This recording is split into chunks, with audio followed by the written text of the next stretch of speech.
When you think of Bruce Lee, you think of the greatest of all time. The words like legendary and master come to you because Bruce Lee is certainly one of the best martial artists, in my opinion, of all time, and also a terrific film actor. So I got to see the Bruce Lee film titled The Big Boss, which was released in 1971.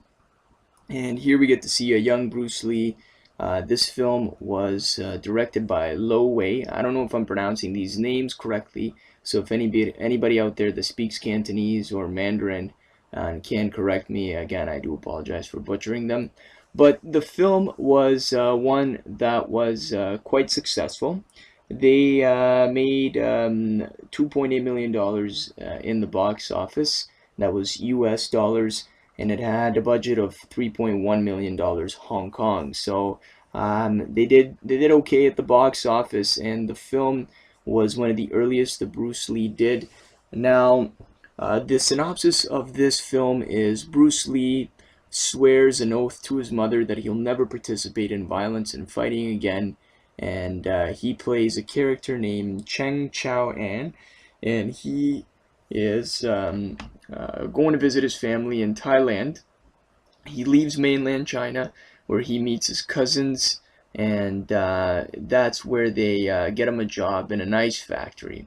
So, uh, in this ice factory, there's a lot of mysterious things that are going on, and eventually, two of his cousins end up being killed, and Bruce Lee doesn't really participate in any combat or any fighting towards the end of the film. Now, when I was reading about the film before I watched it, a lot of people criticized that, knowing that it is a Bruce Lee film, they didn't get to see a lot of the fighting, but I thought it was quite refreshing because we got to see a story behind it, and this goes to prove that you don't necessarily have to see a big budget film with explosions, car chases, or gunfights to actually enjoy it. So the story was terrific. I think a lot of people underestimate Chinese cinema and the Chinese movies, but I thought this movie was great, and we finally get to see Bruce Lee break his oath that he swore he wasn't going to fight right near the end of the film, where he fights the villain.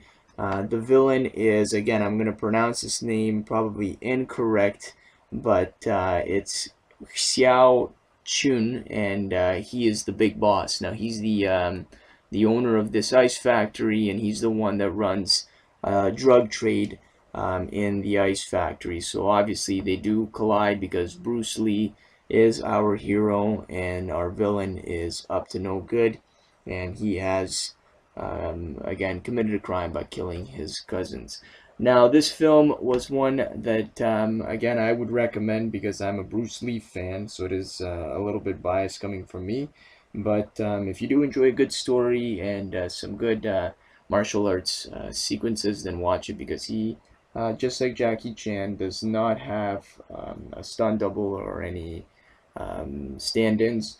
I would rate this film a 7 out of 10, and if you guys have seen the film, I'd like to hear your thoughts. Give me a thumbs up if you enjoyed the film in my review, and if you didn't like what I had to say about the film, there's also the thumbs down button as well. But again, I do enjoy the film, and I would definitely recommend people go out there and watch it. I will watch myself again. Thanks again, everybody that keeps tuning in and supporting and watching the videos. And if you'd like to see more, then hit the subscribe button. Goodbye until next time.